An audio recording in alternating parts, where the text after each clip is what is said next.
Hello. Welcome to this course. That's going to be a 6-lecture course on group theory. To be more precise, on matrix groups. I will be interested in groups of unitary matrices. These are the most important ones, and cover basically all the known interesting examples of groups that you know. No group theory knowledge required. I mean, we'll do everything, but in the matrix case, where it's easier to understand somehow.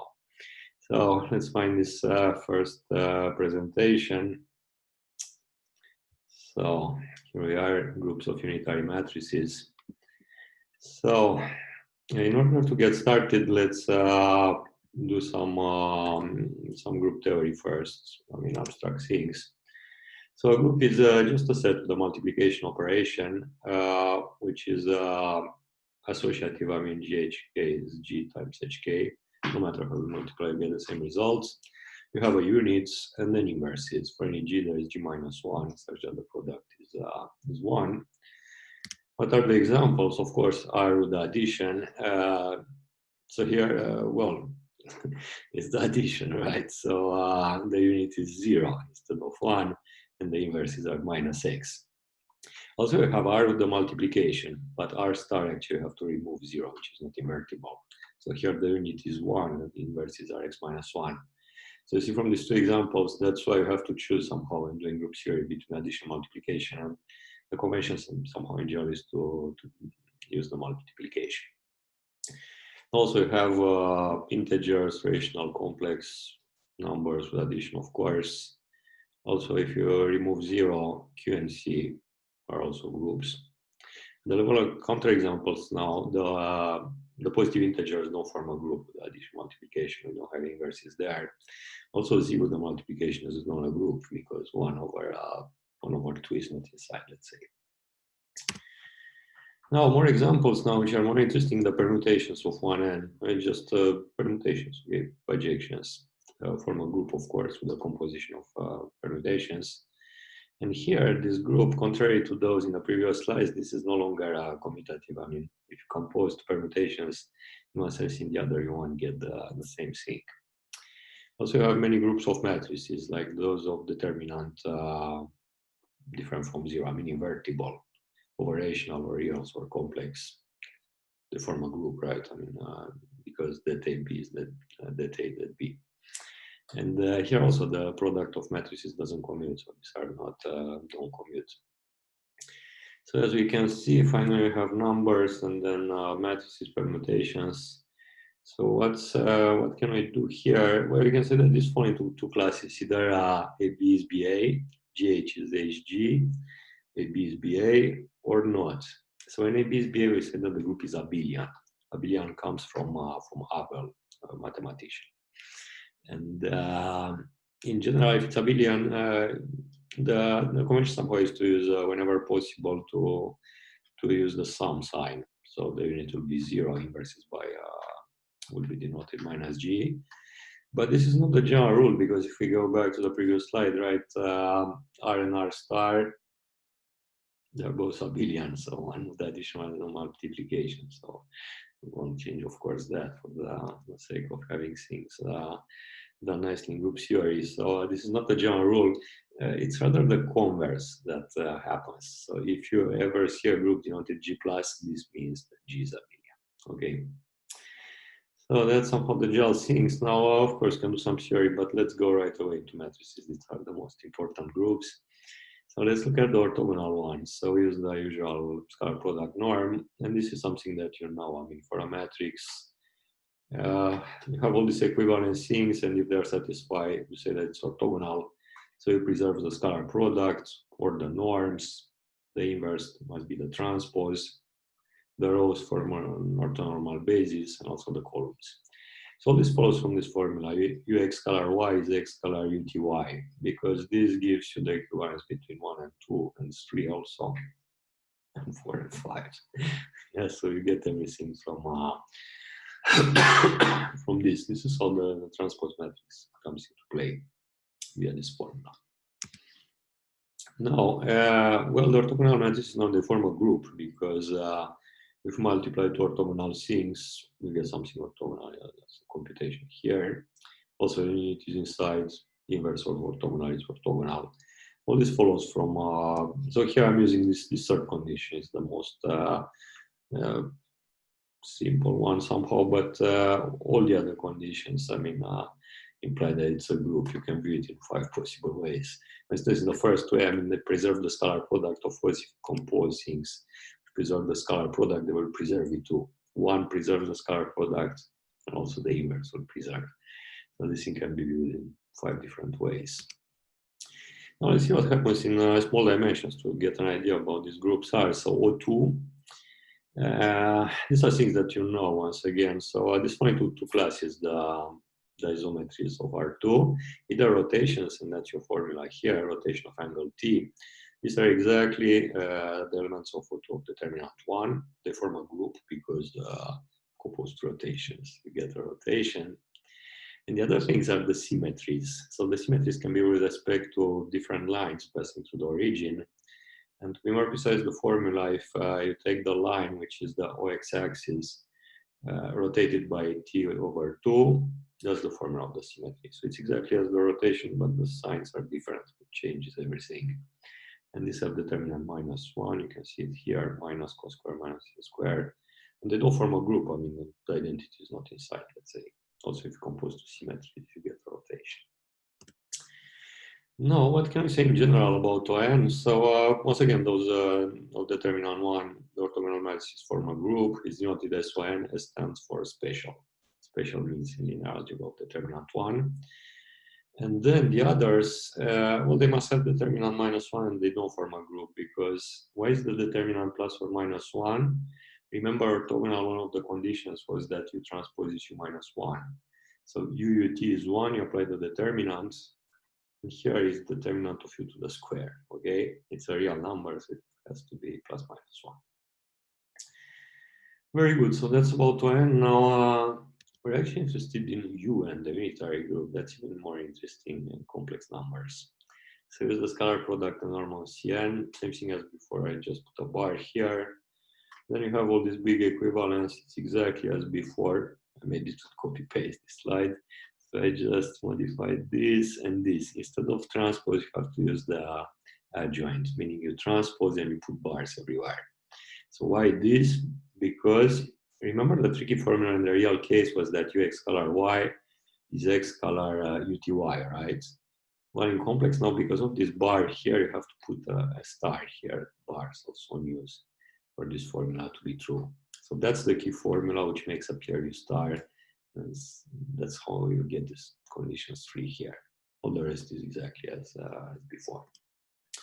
Once again, as before, as for orthogonal matrices, those of they form a group, sorry.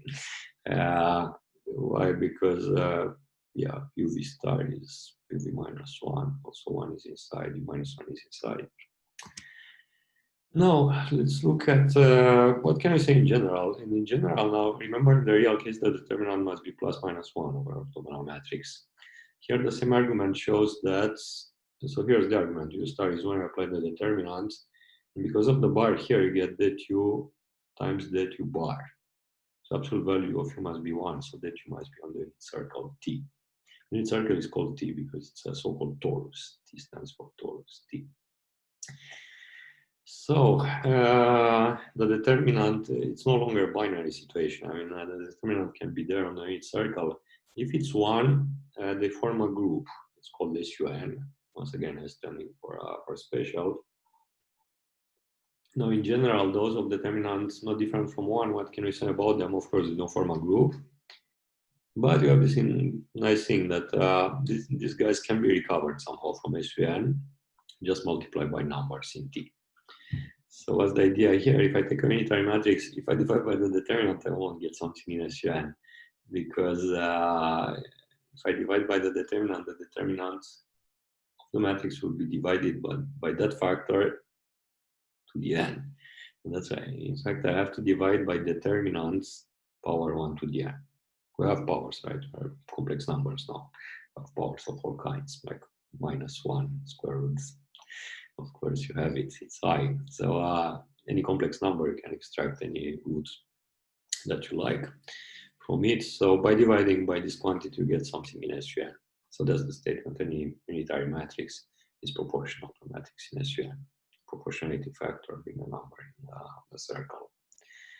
So now with this, let's go on into dimensions, see what we can do. So first SU2 is these guys here, and U2, all we know, we have to multiply by something of modulus 1. So that's the formula for U2. So in order to prove this, of course, we just have to prove the first formula. Okay, the second one follows from what we were saying before, this proportionality thing. So let's try to find the unitary matrix, which is of determinant 1. So pick a matrix of determinant 1, and the unitarity condition, well, here's your U star, right? You transpose put bars, and U minus 1, usually it's 1 over that, but it is now 1, times the matrix obtained by doing this on the diagonal and putting minuses here. So that's your matrix. So this is not the equation, it's just C minus B bar dA is A bar.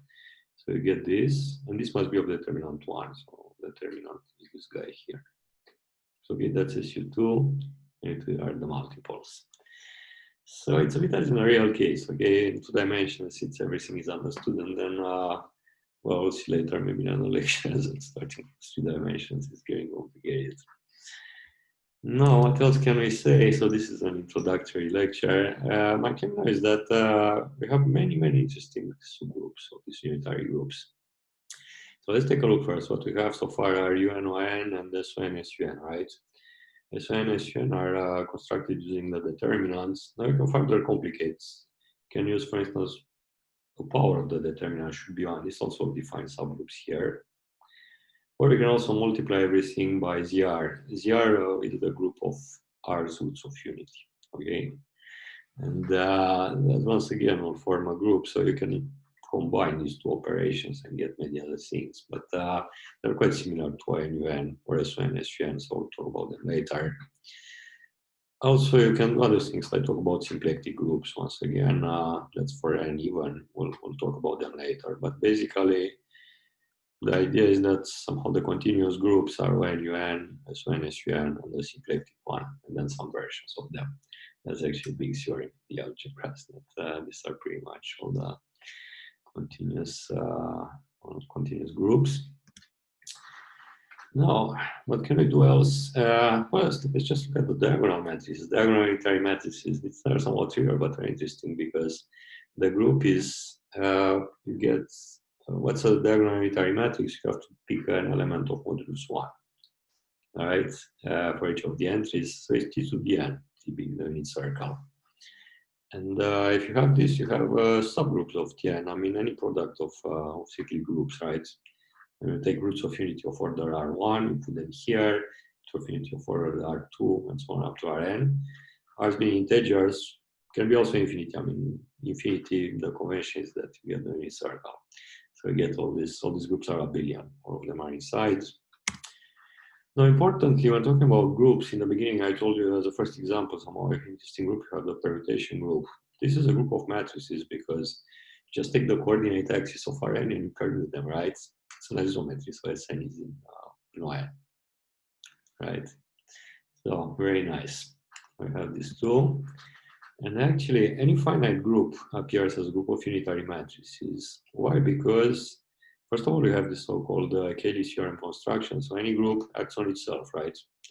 S permutes is included in the permutations of G, U as Z, just by this.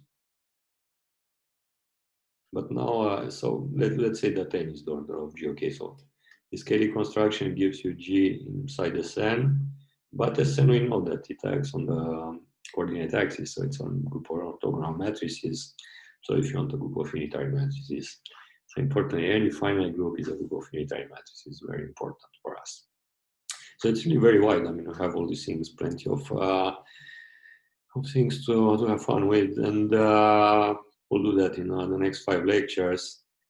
As a remark, so this is actually related to the next lecture, which will be on finite groups. So this thing is quite theoretical here because for groups like the diedral group, you see the symmetries of the n-gon. This is, oops, there's a typo here. the symmetry of the n-gon. According to this Cayley construction, what's the order of the symmetries, and rotations and symmetries of the n-gon? So it's a group of U2n. But you can do it with any two. I mean, all this lives in the plane, right? So the n lives in O2 actually. So for each finite group, there is somehow of privileged n and a privileged embedding G in UN. You always want to have the smallest and the natural one. And that's something that we'll study in the next lecture, finite groups. See you soon.